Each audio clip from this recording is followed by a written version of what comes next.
It is Monday. RawMikeRichards.com, broadcasting live from the DKI studios in downtown Toronto, 234 King Street East. The Pacific Junction Hotel. Big show today. Of course, we'll cover everything from the NFL. More importantly, our good friend Doug Gilmore going to join us in about 25 minutes or so. He's got his book out, Killer.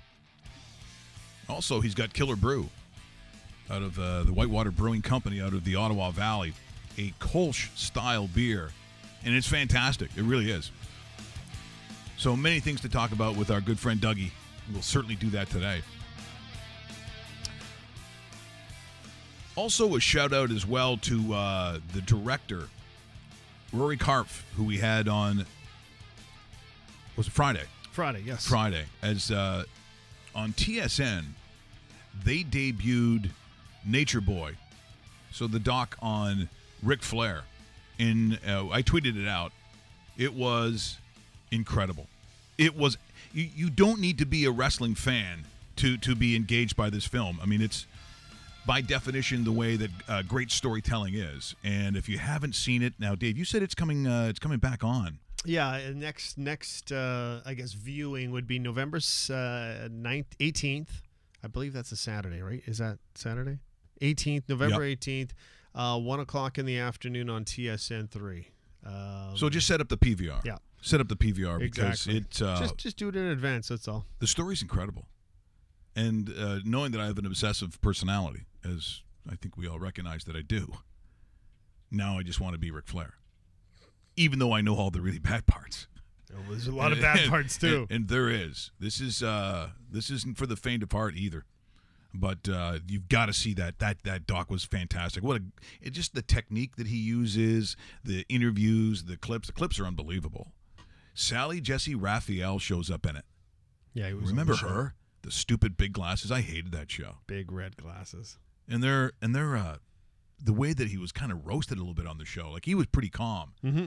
But, women getting up and saying, how can you do it when, wrestling's fake? And he looks at that one. He's like, wrestlers love that. Don't be doing that. But, no, that was great. What else was great? Some football on the weekend was great, but I'll say this about the NFL season. Not great. There are some games that are interesting. There are some games that, quite frankly, are bizarre. Are there great stories? Well, I think the great story to me was going to be Deshaun Watson and the kind of first year, his rookie season, what he was going to have. He's out. Watch the Green Bay Packers with Aaron Rodgers to see, how that NFC North is going to be. Great story. Rodgers is out. Bingo. Chicago, well, we'll get to Chicago. Peace. That was brutal. What a missed opportunity there. Yeah, that was terrible. But the Dallas Cowboys, you lose your running back, now you're terrible. One guy's able to get 6 sacks on you? Like one guy? They interviewed him after the game. He goes, "Oh, I'm sorry, I don't get a chance to talk on television much. I don't get 6 sacks every day." I was like, well, I guess you don't, because nobody hardly does. 6 sacks in one. He had, I think, 3 or 4 in the first half. Yeah. Like, just ridiculous. Adrian Claiborne. Yeah. A huge game, but we'll get to some of the games, obviously, from the weekend. We'll talk a little hockey. Russell, are we upset about Austin Matthews? Like, what's going on there? Because I know that this is roast beef, ladies and gentlemen. We'll go to the Russ cam. I'm not worried. No? Haven't heard many updates, but they're off until, as far as games, they're off until Thursday. So lots of time. I think the last time he played was a week ago today, so like 9-10 days rest. I think that should be fine. If he doesn't play on Thursday against the Devils, then there's cause for concern. Then there's big time cause. Could you sleep? Like, were you upset? Were you crying? And you're like, I know you got the leaf pillow and the blankets and all that. Were you upset?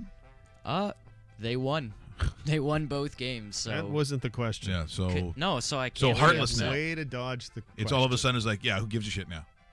They won. In your face, guys. So we don't care about the human being. Okay, so we learned a little bit about you Okay, today. that's We interesting. learned some stuff. I Keep was winning. not expecting that. Keep winning.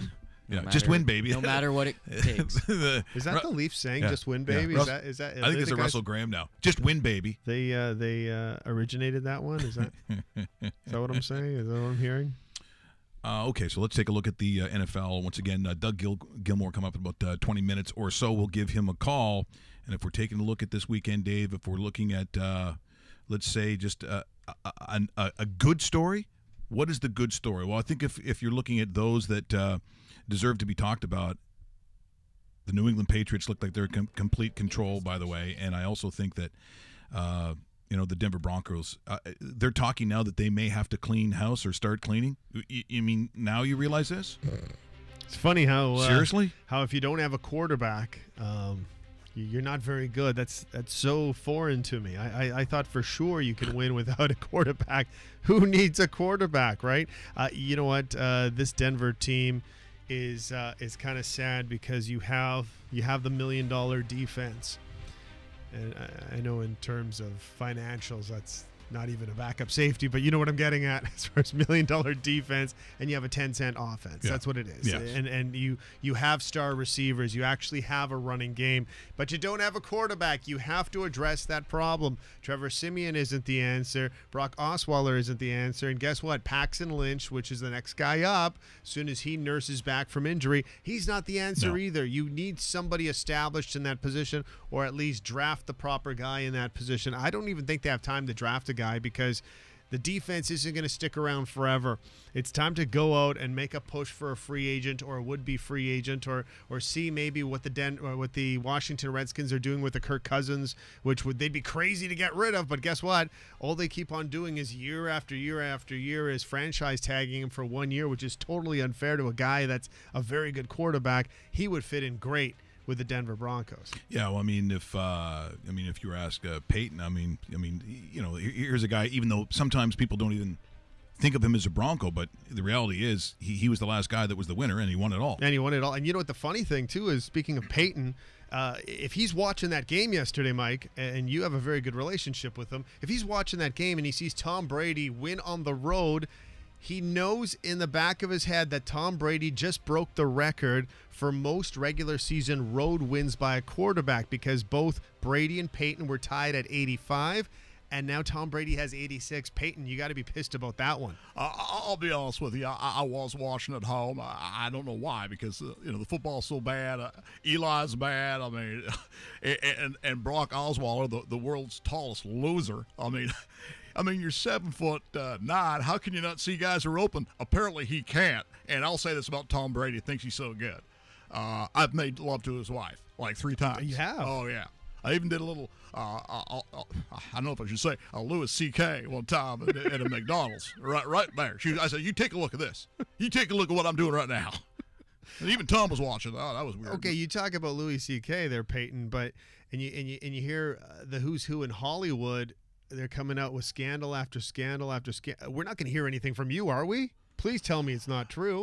No, you wouldn't hear from me. Okay, good. Eli did something bad once. Yeah, he knew did. he was the Yeah. bad Manning. Yeah, he went to an episode of Full House, and he's always had something for them twins, and you got it. Oh no. Yeah, he became, and I made this one up the other day, Louis C. Spray. Oh. Yeah. So that's what I did. But, Well, that's good. Well, I'd like to announce I'm coming back. I'm the new quarterback for the Green Bay Packers. Okay. Yeah. Yeah. I like your chances. Yeah. Not. All right, thanks, Nate. Great being on the show. Who's the Oompa Loompa in the corner there, though? He keeps staring at me. I'm going to punch him right in the head. You I don't like that. You do I not don't want like to know that. about him. Peyton Manning joining us here on Raw Mike Richards, and of course, let's go back to Mike for a second. Yeah, let's go back to me. So Denver loses. Are they the worst team in the West? Because the Chiefs are obviously better than them. Yes. The Raiders are obviously better than them. But Yeah. right now, if the Chargers and Broncos are going head-to-head, I'm thinking I like the Chargers I'm taking right the now. Chargers, no question. A No question with the last-place Chargers. Denver Bronco team with that defense. That makes no sense. You know what? We talk about the middle ground of football, and there's way too much of it. And sometimes week to week, you're like, oh my God, some of these games. What was supposed to be the great game this week?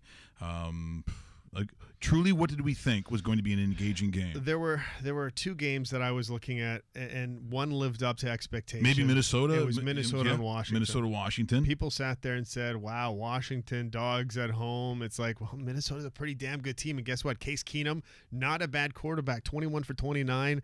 304 yards, 4 touchdowns. He also threw 2 picks, but 4 touchdowns. Yep. I mean, this Minnesota, I will be shocked, and I'll tell you this right now. I will be shocked if the Minnesota Vikings aren't part of the conference championship in the conference. I think they have to be. I'm not saying Super Bowl bound. No, of course not. No, but you're talking about the conference, and why would they not be? Right now, obviously, Detroit's going to be in that. Green Bay's not. Nope. Green Bay's not. Chicago clearly is not going to be. Top 3 teams in the conference: Philadelphia, Rams, and then the Minnesota Vikings. Here is what is interesting coming up this week in the NFL. Let's get some appropriate. Okay. Come on, music. Here we go. There we go. So we're looking ahead at week 11? Looking at week 11, and guess what? Probably so far, going to be the best week, I think, that they've had in terms of engaging football. The Thursday Nighters, Tennessee at Pittsburgh. I like it. Not bad, right? I like that Thursday Nighter, yeah.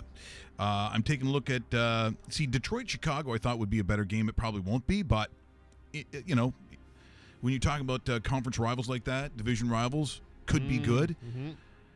But when I take a look at, for instance, the Rams at Minnesota all of a sudden, that's a good game. That's a really good game. That's a good game. 1 o'clock game, too, by the way. Yeah, I'm interested in that.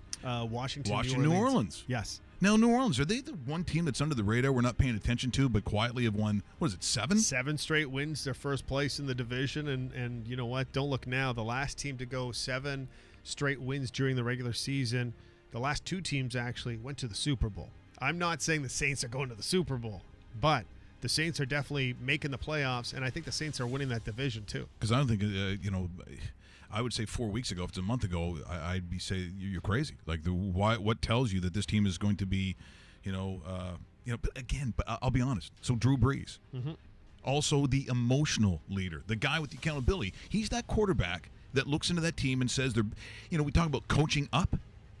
Sometimes, and again, it's funny, I heard this argument about, should a head coach be inspirational? Should a head coach inspire your team? When Dougie comes up, maybe we'll ask this question too. My answer is no.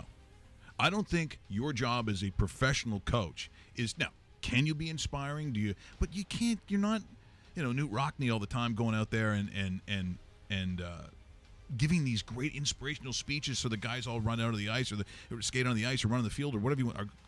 I think that the motivation comes from within when you're a professional. And sometimes, just sometimes, it doesn't hurt when you got a quarterback who's like a Hall of Famer, sort of looks into your eyes and tells you that you're a lot better than you are. So I think, to me, a lot of this credit goes completely on the shoulders of Drew Brees. Let's get back to that schedule, by the way, too.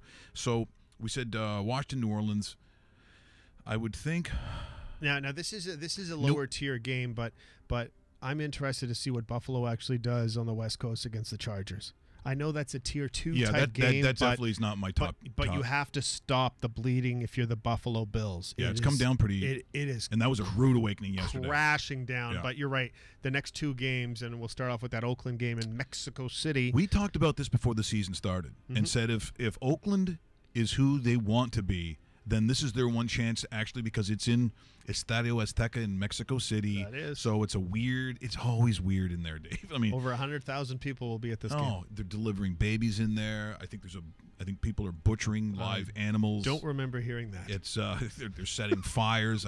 I don't know. It's always like, do the people in the upper tiers even know what's going on? It's a crazy atmosphere. And I think that even though there was some of those injury issues that Oakland fell off the rails a little bit, I think this is going to be a really good game. And guess what? In a year that there hasn't been a lot of good games, I think this is one of them. Yeah, this is definitely one of them. I would have been more interested in this Sunday Nighter if Ezekiel Elliott was part of it, but I'm still interested to see what Philadelphia can do in Dallas, where the Dallas Cowboys play very good football. You're right. If Zeke Elliott's playing, then this game is another 3-star or 5-star, what are you going to rate it out of game? I don't know if it's going to be, because if you're Philadelphia, you're a lot better than Atlanta. Yes. And so you're playing indoors. It's the Sunday nighter. They're going to be ready. They could, if that offensive line isn't any better, they're going to take a real beating.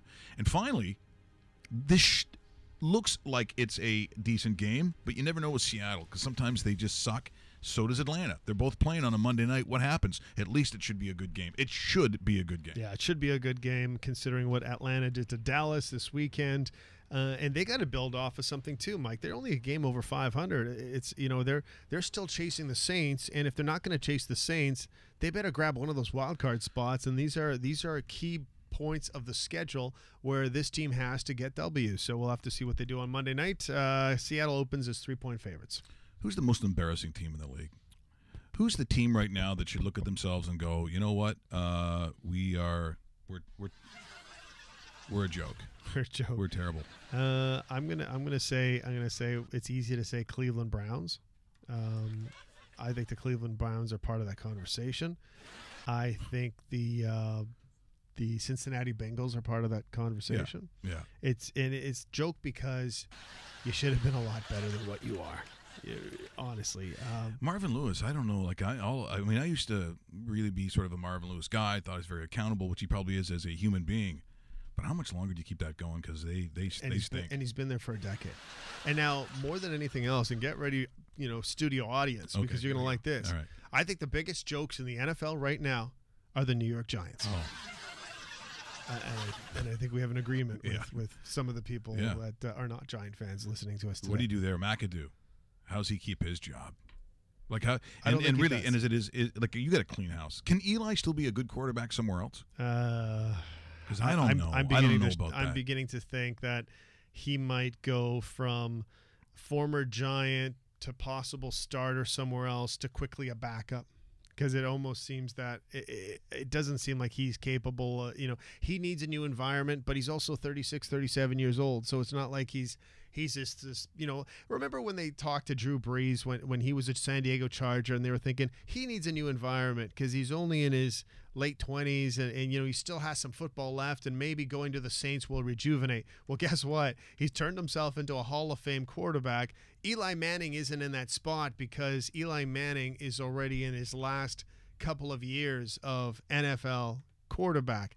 I just don't know if the guy sticks around somewhere else to be a backup because I don't know if the guy is capable of starting anywhere else. I think the position, and generally you do see overpayment. You get overpaid playing that position. But there's going to be a lot of it because if we're scrambling like this to find secondary quarterbacks, if you're coming out of college right now, if you're Rosen, if you're any of these other guys, you got to be thinking, there's going to be a big payday for me. There's going to be an enormous payday. And Colin Kaepernick, do you think anybody has the stones right now? Because it really would be quite the move that has, in some ways, only 50% of it is with football. Yeah. Only 50% or less of that move is football. I'm going to say no. I'm going to say we're going into week 11, and I don't think there's going to be a move for him anywhere. It's kind of too bad because you'd think that it'd be nice, whether you like him or don't like him, it'd be nice that he'd be able to get the ability to compete for a position, and he's not even been given that. So, I don't. Yeah, I did say anything funny. Crowd. Yeah, I'm sure they appreciated that. Taking a look at the National Hockey League. Okay, let's do that. Let's take a look, Dave. And right now, if we're being honest, I think your prediction of Tampa Bay being an elite team, but just how good they are. I mean, at 14-2. Better than I thought. And 2. I mean, 30 points. Better than I thought. This is the best team in the NHL right now. And even if they weren't on top of this, I mean, you look at that first line, you look at the goaltending, you look at the defense right now. Sergachev has improved that defense that much more, considering they already had a nice base in place. But it's like, wow, like I did not expect Steven Stamkos and Nikita Kucherov to be 1 and 2 in league scoring. I knew they were going to be good. I didn't see Kucherov leading the league in goals. He is. It's and Vasilevsky's been, he leads the league in wins. I mean, there isn't anything wrong with this team right now. Yeah, that's the crazy part. Like, if they're not, and it's November. It's the middle of November. I like their coach too. Yeah, I do like their coach. John Cooper's a great coach. Yeah. Steve Yzerman's, playing the right pieces, and man, the only thing that's going to prevent this team from doing anything major in the spring is if injuries strike this team. and it has in the past. Yeah, it has. That's the and so you hold your breath with Steven a little bit, but I mean, again, they're a lot more than Steven Stamkos. Now I have to Russell, because we've been talking about Tampa Bay. Does that upset you? Are you okay? Tampa Bay was my pick at the start of the season to win the Stanley Cup. So. Really? I don't remember hearing him say that one. I said if Tampa stays healthy, they are the best team and the Cup favorite. Did you say that on the show? Did you say that on the show? Did you say that on the TTC, or did you say it in front who of did you us? say this to? I know on the show I at least said they were winning the Atlantic Division. And so you've pretty changed sure it now. I said my Cup favorite. So the Atlantic Division winners are the Stanley Cup champions? Is that what you're saying? In this scenario, yeah. Okay. I didn't know that. I mean, I didn't expect, like you said, Stamkos and Kucherov to be this good, but you're happy with the Leafs' performance this weekend? What's your number one takeaway from the? Let's see if you answer this right. Yeah. If we're on the same wavelength, what's your number one takeaway from sweeping the Boston Bruins that you grabbed out of the weekend and went, I'm surprised and really happy about that? Let's see if he gets it. Yeah. Mitch Marner has picked up his game a hell of a lot. I had him at number 2. Oh, so he was close. He was close. Okay, that's number good then. 1. The team went to Boston with a garbage backup goaltender, and the garbage backup goaltender stole the show with 37-38 saves and grabbed 2 points and swept a team that this team has had a hard time beating in the last decade. That is a major stamp for me. And Curtis McElhinney. How come you have the camera on me, by the way? See, that's... And Curtis McElhinney knows in the back of his head that there are 2 goaltenders in the American Hockey League just waiting to take his job. And both of them, in my opinion, both of those goalies in the American League are better than him. So he needs victories like this. And, man, to win in Boston, where they have the greatest national anthem singer ever, Rene Rancourt. Oh, yeah, he's great. We love him. He's been on our show. Which has He's nothing good. to do with what I was just saying, but I thought I'd throw it in there again because I think he's the best. That is major, major for the Toronto Maple Leafs. Yeah. Want to ask a question of anybody? So, Mike Babcock joins us now, and I have to ask him if he's on the same page as me. Are you happy with Curtis McElhinney's performance, and has he managed to keep his job another night, considering what there is in the farm system? Well, I think, David, you got to take a look at the whole group. And as a whole, you can't isolate one guy, because you can't do that, because we've got a lot of good players, and you got to make sure you motivate everyone. But that being said, I take a look at Kenny Andersuck. Oh, good one. And he's terrible, and I made him come to my house and clean the basement and. But Curtis McElhinney's he's a decent player, but we got some problems. There's no doubt about it. We'd like to see Austin Matthews out there. And I have to ask you, what's his health like? Are you going to finally tell us? No, I'm not. I'm going to tell you. I'm going to tell you shit. He's going to be game to game, and that's how we look at it day to day. And he also comes to my house too. Makes a nice what do you call them? Fajitas. Oh, yeah, makes the fajitas for us there, and that's good. We like that in the house. And I also think that there's a couple of guys that I wish were hurt. And those would be Roman Pollock. Oh yes. I said to Lou, I mean, this guy's a loser. He's not part of the group. Tough but fair. Got a bit of a strange accent. And He's got a weird name. And one time I saw him taking a shit. Oh really? Why would you be looking at him taking a dump? Just move it along. Okay, final question before we say bye. Doug Gilmour coming up in 5 minutes, Dougie, Coach. You love Dougie, don't you? Dougie, one of the great all-time players, and he's a guy that just never gives up. And, 93 is welcome in the building anytime. And he can come anytime. He's got season tickets that the Leafs, they make him pay for. It's kind of interesting. Asked Lou about that. He said, no, everyone's part of the group. They all got to pay. But, no, he's a true leader, and he gives a lot of advice to the kids. That's excellent. It's not all great advice, I'll be honest with you. Some of that stuff in the bar I don't agree with, but he's Dougie, and he gets her done. Thanks, Coach. Great seeing you again. That's head coach Mike Babcock joining us every once in a while. You got to pay attention to the show because He comes on Yeah. when we don't even know he's coming on. and don't want on sometimes. Some of the play. At least Hainsey didn't get it this time. No, he not usually this. does. But there's always a next time. There's only next time. I just see that on Twitter that Lisa Varga has sent something to us. She's in New York City doing something. She's always doing something. She's very busy. But one of her friends that we didn't know was actually a connection, and she is Carolyn Pierce. She's going to join us tomorrow. She is the stunning blonde that does a lot of the post on UFC, correct? Carolyn Pierce is the one that does. She Yes. works in UFC. So All of it, yeah. she's going to join us tomorrow, and we'll talk about that because after that enormous fight not that long ago, I guess now the question is GSP. What's next?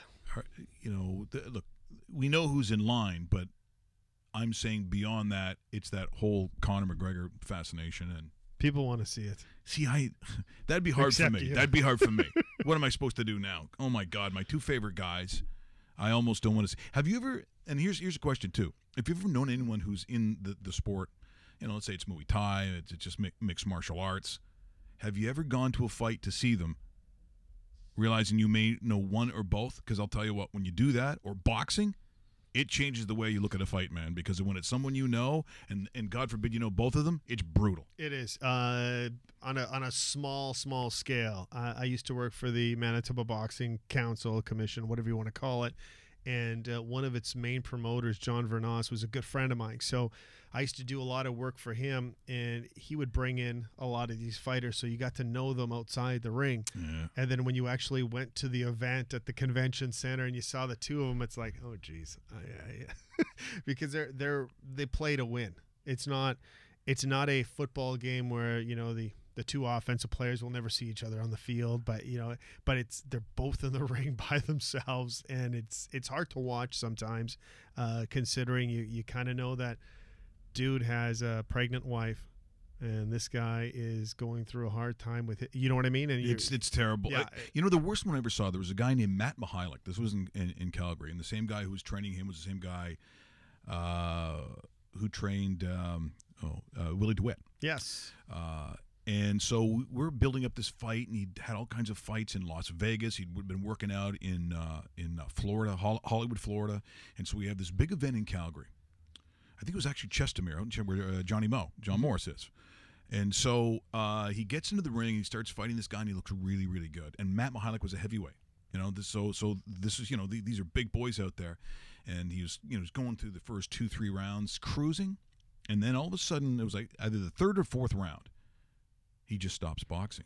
He literally almost turns his back to the guy and becomes a human punching bag. It was this, I'm going, what is going on? He barely gets through the fight and somehow gets the decision, where local people now are actually booing. Yeah. Because they thought the decision was terrible, and Matt got it just because he was the local guy. As it turns out, and I've never heard of this before, athletically induced asthma. He never knew he had it.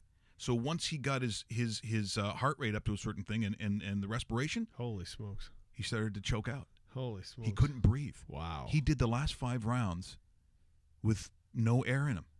Like I've never seen it, because he could have got badly hurt. Career was over. Sure. Athletically induced asthma. I've never heard of that before, but that was probably one of the worst things I'd ever seen, because you couldn't figure out why he stopped boxing.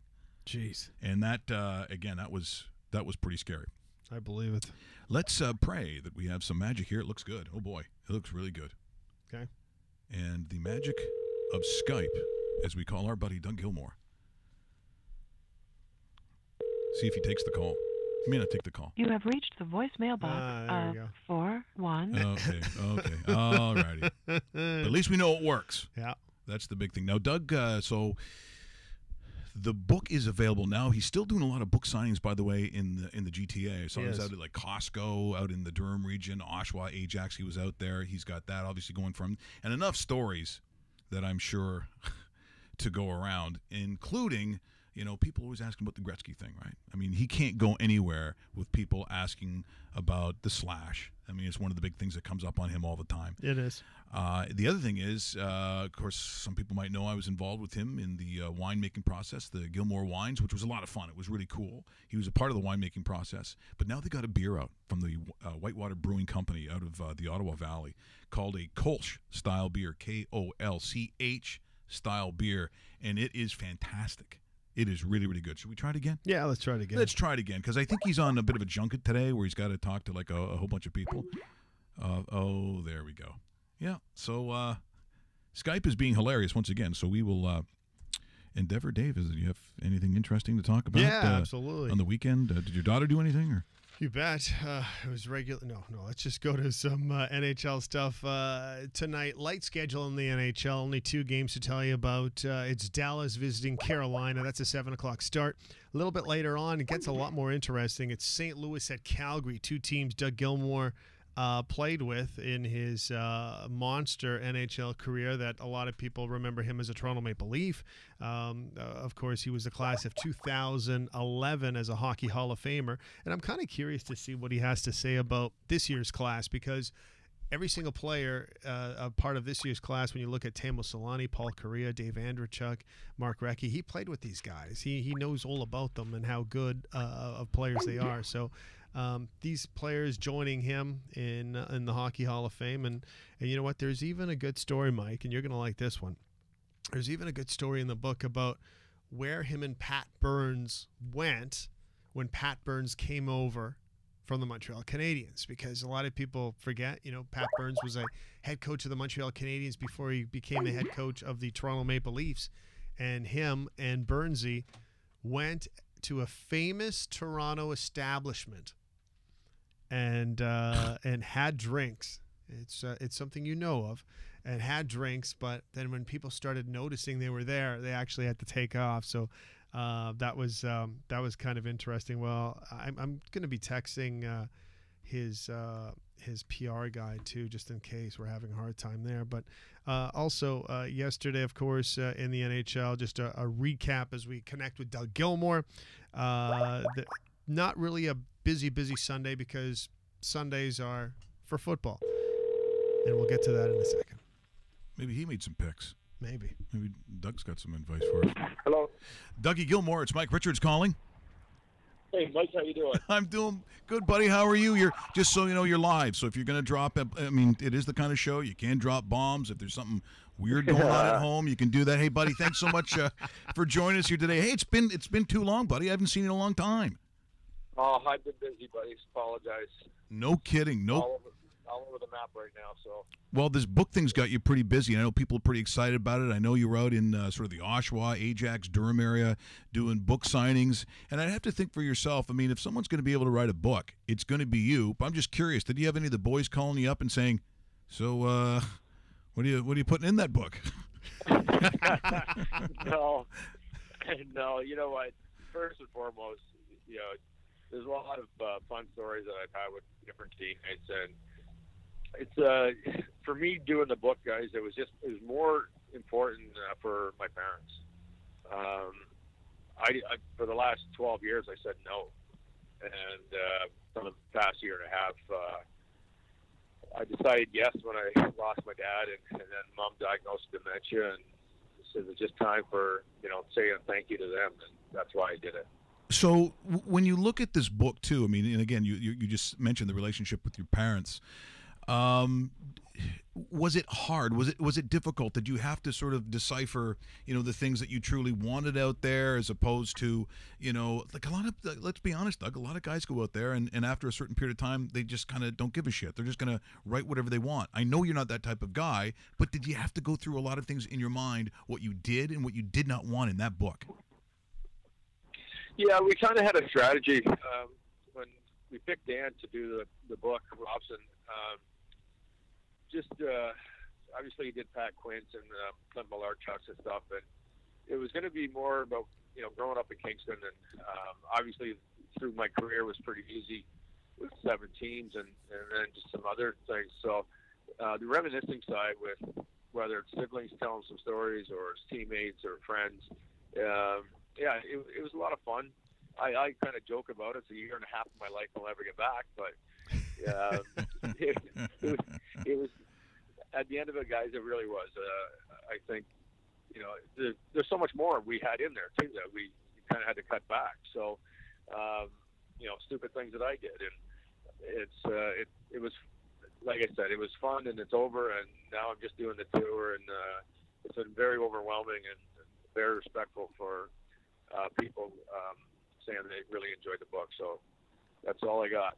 Doug, it's tremendous. It's David Bastel here. Good morning. I just wanted to go through a couple things in the book, and the first one is kind of a funny story, and Richards definitely likes this one too. It's the first time you met with Pat Burns. So Pat Burns comes over from the Montreal Canadiens. He's known as a tough guy type cop head coach, and the two of you decide to go out for drinks, but you go to Fillmore's. I started laughing when I heard about that. What went through that, and maybe take us through the story where people started recognizing the two of you, and you thought, okay, we got to get the hell out of here. The people are going to start reading about this one. It rhymed with Gilmore. It rhymed with Gilmore, so that's why I thought we went there. But yeah, he just said, I'm in town, and it's just the day after his signing, and he goes, I want to meet with all the players, and so let me know where you are. And I said, well, I'm living downtown, and I'll come over to the rink and see you. Jumped in a cab, and that's where he took me. I started laughing. And about 45 minutes into it, we're probably on our third, fourth beer, and maybe more. We just... people started to recognize us and started coming over, and then we got out of there and just went back to I believe we went to PM Toronto's and just sat there for probably about 4 hours and just reminiscing, but him more or less telling me what I had to do and what his expectations were as well. So, Doug, that also leads to the question, because you've had a whole bunch of coaches from junior on up, and if you're taking a look at the guys who are the most, I guess, influential, the guys who had the most sway on the kind of not only player you are, Doug, but I'd probably say the kind of guy that you are. Because look, a lot of people always mention it's not just Doug Gilmour on the ice; everyone loves Dougie. There's a Y on the end of your name. So when you look at those two things and how it turned out, where do those influences come from? Who was the most influential on you? Well, I think junior is just a different breed, right? We had coaches kind of come in and out, and I had Jocelyn Gouverman, I had Bob Kilder. They were all great. Getting to the NHL was Jacques Demers. He's the one that gave me the opportunity. We had probably 5 returning centers that year, and he wanted to keep me. And he just said, "Can you check?" And I said, "Well, I'll do whatever it takes to stay here." And Jacques was. To this day, just big smiles when I talk to him, and just a great guy. So, as far as kind of moving on, and then Terry Crisp, and Crispy, kind of yeller and screamer kind of guy, but great personality. And then obviously Pat Burns, but another coach too, like Jacques Lemaire, was probably the most intelligent coach that I had. That yes, we trapped. Yes, we did it that way. We would have probably 15 to 20 scoring chances a game. We didn't score a lot, but we didn't break a sweat either. It was we just sat there, Red Rover, and then all of a sudden you had young guys like Billy Gearin and Brian Rolston, and we'd just wait for the puck to come to us, and then we're gone. So every coach was different. I can honestly say every one of them had an impact in my career in some ways. And but Burnsy was probably, for me, kind of like a father figure, a friend figure, and kind of a motivation guy and an intimidator. So he put it all together for me. Yeah, he certainly did. We're in conversation with Doug Gilmour. The name of his book is called Killer, My Life in Hockey. 6 years ago this weekend, Doug, you're inducted into the Hall of Fame. You were part of the class of 2011. This year, you got to be feeling extra special considering it's an old teammate of yours, Dave Andreychuk, going into the same Hall of Fame.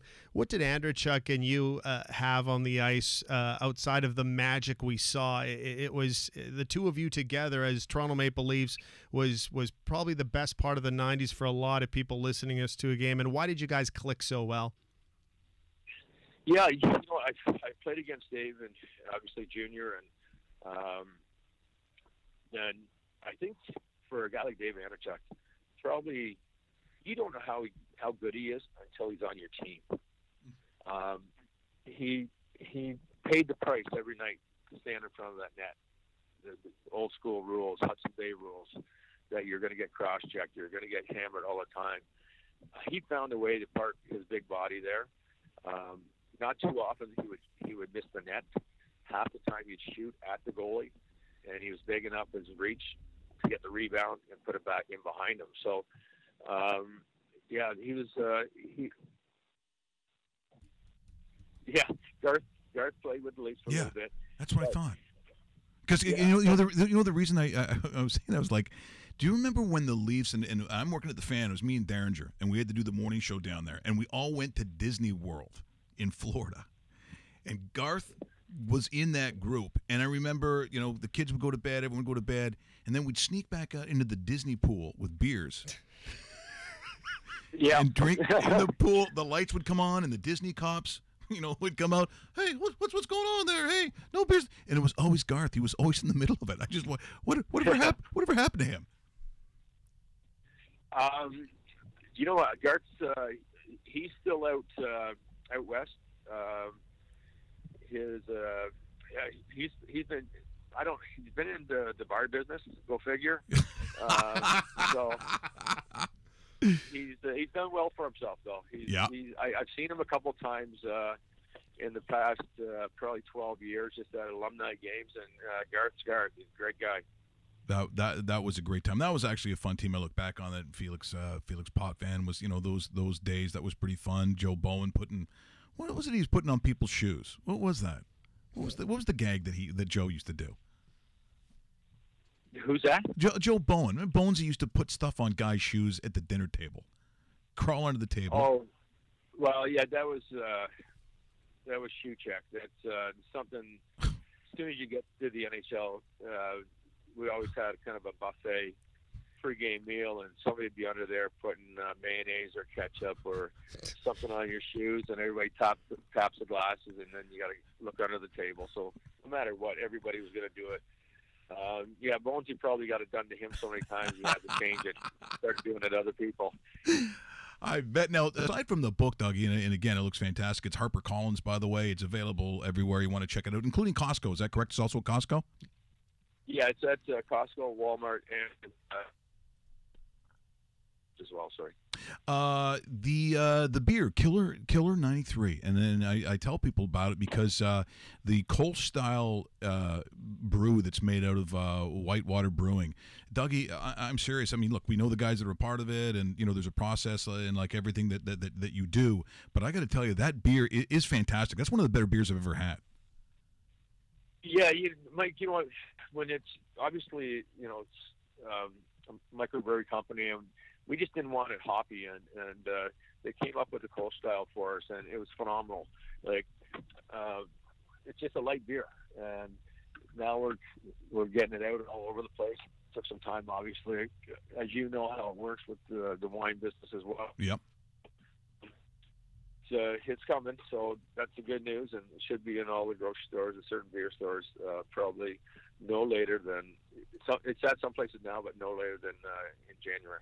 Well, all the best of luck with that, Doug, and as everything you do, you're certainly one of this city's favorite of all time. But I go across the country. I mean, it just I've seen how guys react to you. They turn into Ned Flanders. They just start screaming and stuff. And these are like Bay Street guys, and like, oh my God, Dougie! Ah! I'm like, holy shit, take it easy, guys. I mean, but that's look, you don't get that. If you play all those years, no matter the goals you get or the championships or the Hall of Fame, people don't react that way, Doug, unless somehow that's in you. And as we started this conversation, you talked about your parents. Well, obviously your parents did an excellent job, Doug, because to me you're one of my favorite guys, period. But I think the whole country feels that way. Well, thanks, Mike. And obviously we've been friends for a long time, and my personality. Just parents always just respect people; they'll respect you back, and try to explain that to every kid that I see in junior to my own kids, and so we were blessed to play a game, and that I was fortunate, and all I can say is thank you to everybody that supported me. Well, and hopefully they'll get out there, buy the book. It's just in time for Christmas, a great Christmas gift. And again, look out for Killer 93 because that is a fantastic beer. Hey, Dougie, best of luck. I know the schedule's real busy, but hopefully we'll hook up sometime soon. It'd be great to see you. Sounds good. Sonia says hi here too. Oh, great! Say, what do you say? It's Portuguese. I forget. Portuguese. You got me. It's just something. Yeah. Anyway, thanks so much, Dougie. I appreciate it. The only Portuguese I know is Stupa. I'm supposed to ask. Maybe Sonia knows who this is. I was asked by the yard dog. He said, "What is your favorite Portuguese restaurant in Hamilton?" And by the way, it rhymes with conquistador. It is conquistador. It is. Yeah, there you go. Now, Sonia, is that yet one of the other relatives? Because it seems every time I bump into someone Portuguese, including I think Cristiano Ronaldo, you're related to these people. We're somehow all related.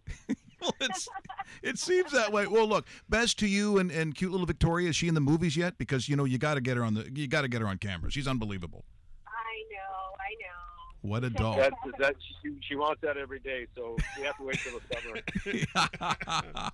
Well, thanks a lot, guys. Appreciate it. Hopefully I see you before Christmas. If not, have a great Christmas. But I know I'd love to see you guys soon. Sounds good. We'll make it happen, bud. That is Doug Gilmore. There she is, and Sonia, his lovely wife, who's and I said their daughter. Their daughter's on just Really, you know, like your kids. You know, you see them and think, oh man, they get them on some product selling something, but really just and a lovely family. I'm so happy for Doug. Look, not every story ends up the charmed life. True. You know, we talked to Dennis Marouk. Look what he has been through. It is not always a given that you land on your feet, regardless of how good you were in the show. Dennis Marouk talks about all those years that he played. And I said, so when times got tough, who was the person that you relied on? And he said, nobody. Nobody. He had nobody after all those years. And that's not, look, I'm not saying that that's common, but it's not that uncommon, Dave. Sometimes, depending on your career, you move from town to town. You're not always, with your best buddies. With Doug Gilmore, he has retained a closeness with a lot of the guys because they love playing with him. And you can just tell he's one of a kind. He's one of my favorite guys. And yeah, sure, we do some business together, the wine, and I'm really curious to see how well this beer is going to do because who's not buying a Dougie beer? I mean, it just lends itself to Canadiana to have that. But it truly is a fantastic beer. We'll talk more about it, and we'll probably get some. Maybe we'll give some away or something. And remember, Gilmore rhymes with Fillmore.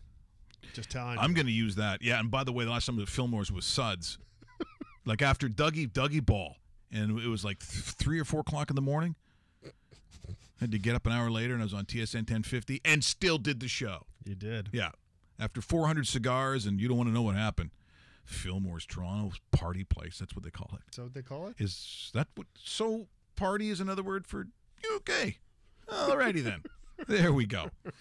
That was great having Dougie on the show today. I've been looking forward to that. And again, he's real busy. Still does his stuff with the Kingston Frontenacs, and I think he's still.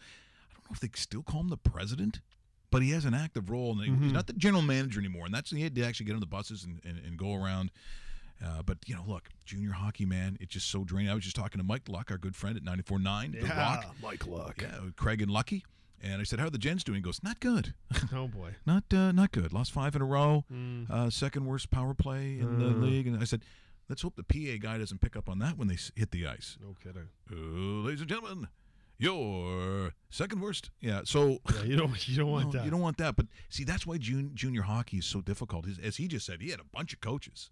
From year to year, you just don't know. And, of course, now the guys are jumping early. How long do you really have a chance to play together? Which is why I think sometimes you take a look at the Steelheads. Like the OHL Steelheads, we were at their golf tournament last year. We just assumed there'd be certain guys back. Now, is Nick Hague, is he back? Nick Hague is back, Nick yes. is back? Yeah. Owen Tippett? No. So he stayed in Florida. Right now he is. I'm just trying to look it up as we talk here just in case I've missed it. But I saw his first goal a couple of weeks ago, and I'm looking through the lineup. But right now he's not listed. But I remember him surpassing that 10-game plateau. So that would mean that he's there. Now look, when it comes to the scouting on Owen Tippett, and I know Roast Beef, you can chime in on this too because you actually follow that stuff. That the way that he was scouted and the way he was ranked from his offensive prowess, let's put it that way, because all the kids are going to get bigger. They go to the show, they put on some weight.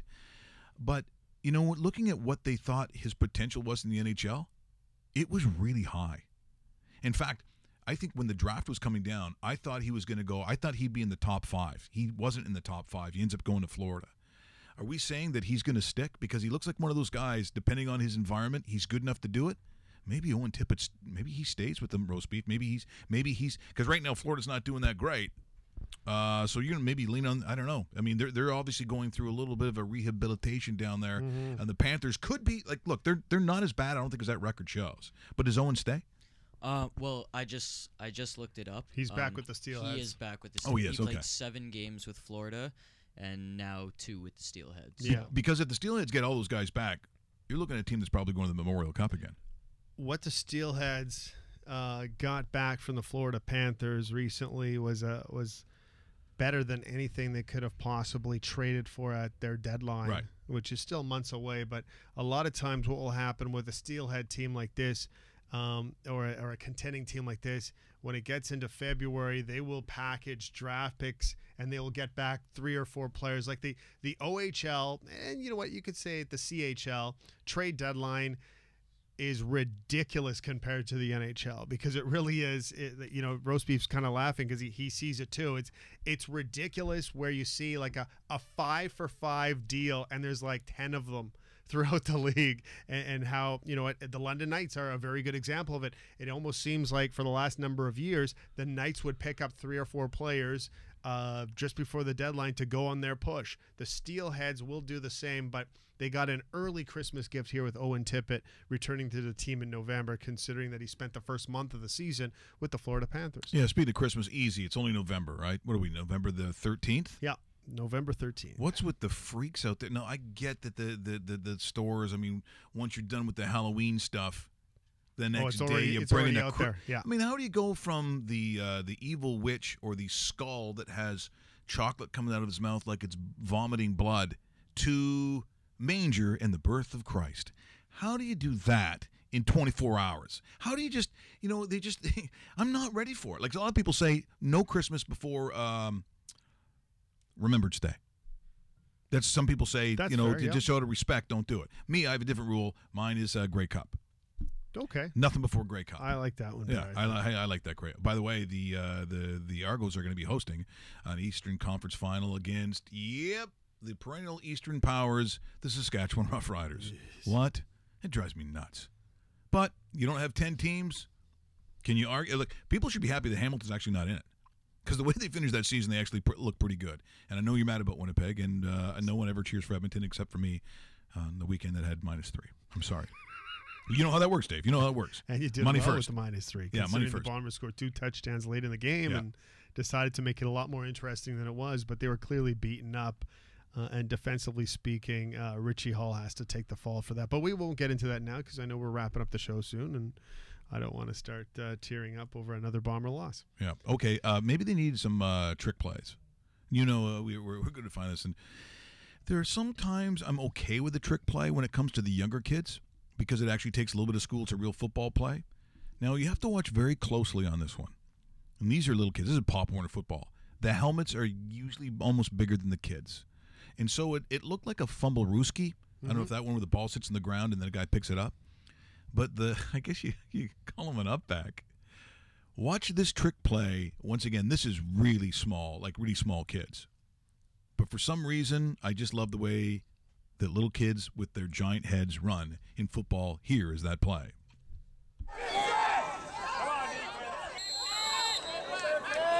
Come on, defense. Come on, defense.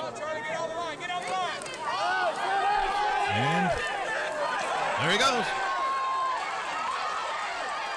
Another time. Running. Kick and toe. Right into the trees. Now, it was a cool play because the up back, he gave it to the kid, but the kid's so small. The kid's so small. Okay, go run it again. The kid's so small that as the quarterback is running away, watch, he'll stay on the ground like he's on his knees. Can't be on his knee, but look at, he put it underneath his legs. And he ran. That to me, it's a trick play. I'm not huge on it at that age, but at least I think it's kind of an acceptable football play. How many times can a team fall for the I've got the wrong ball, or you know what I mean, whatever they call it, the wrong ball trick? Yep. Because if you're there in the defense, Dave, and let's just say we were both probably pretty aggressive kids when we played sports, Would you let someone No. walking with the ball No. do this? No. Okay, here's another. Oh, it's the wrong ball trick, which I don't know how this works, but apparently in some states it still does. Let's go, Bucks! Come on! So here's the. I'm not sure. Come on, Bucks! Instigated by the quarterback who looks at the bench. Here it comes, and he starts walking towards his coach with the ball. So he technically is taking a snap. Then the coaches say, "Run."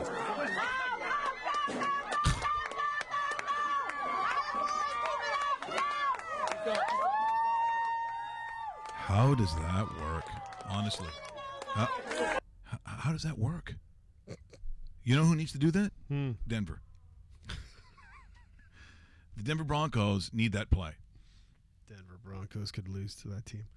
Denver Broncos, as they said, and Just saying. it'll. These teams, you can't cut it down to the wood for everybody.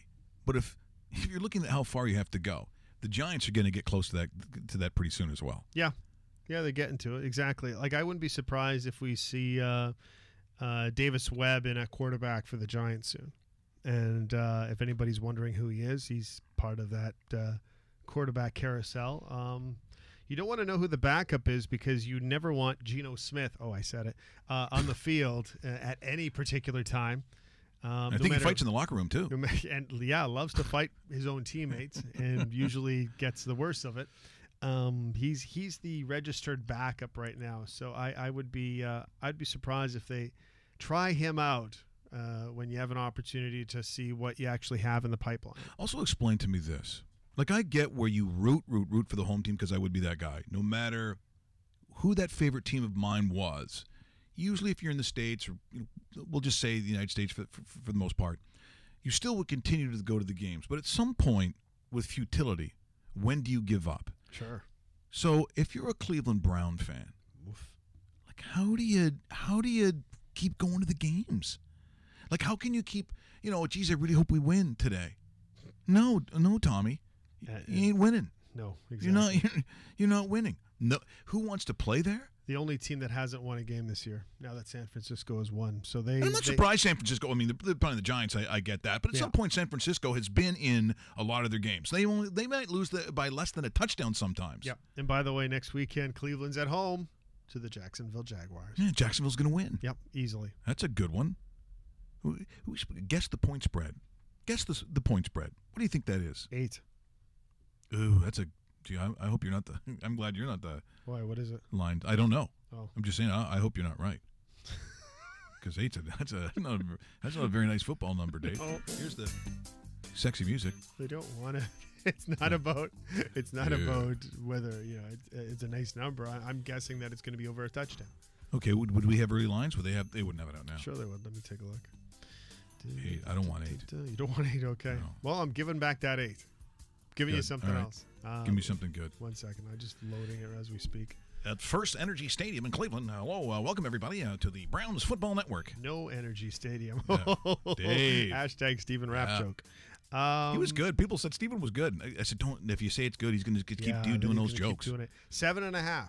Oh, you 7 look and at a half. that, Dave 7.5. Bastel, ladies and gentlemen. Yeah. Look at Russell. Didn't even clap. He'll go up to Doesn't 8. even. Well, he's so jealous. He is He's very jealous. Probably sitting there going, I thought it was 5. Yeah. No, it's not. I knew it was 7.5. They never ask me. I'm going to hurt myself.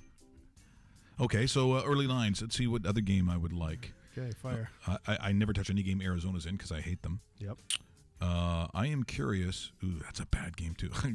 Okay, curious about Oakland and New England. That's a neutral game. Neutral It's site game, yeah. Estadio Azteca, Mexico City. Yep. It's closed right now, but there are books right now giving you New England -5. That big, eh? 5. Because this is the chance for Oakland to get themselves back in this thing. Correct. But boy, did New England look good last night. Ooh, But again, yeah. you're playing Denver, so once Denver. again. Yeah. What about the line on Philadelphia-Dallas? It's probably a bigger line than I... Well, the number has shifted, so when you thought the Dallas Cowboys would be favored, they're not. It's Philadelphia on the road, 3-point favorites. Taking it. Yeah.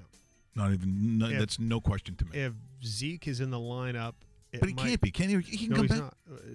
not. This Yeah, number he's is out. based on him not being there. Yeah, he's out. And if he is all of a sudden reinstated after one suspended game, it would probably go to a pick'em or a -1 Dallas. What a joke, though, this thing has been. It's a complete joke. If you're not guilty in one, are you guilty in the other? So if you're the NFLPA, this is another reason why they're all going to walk. Mm-hmm.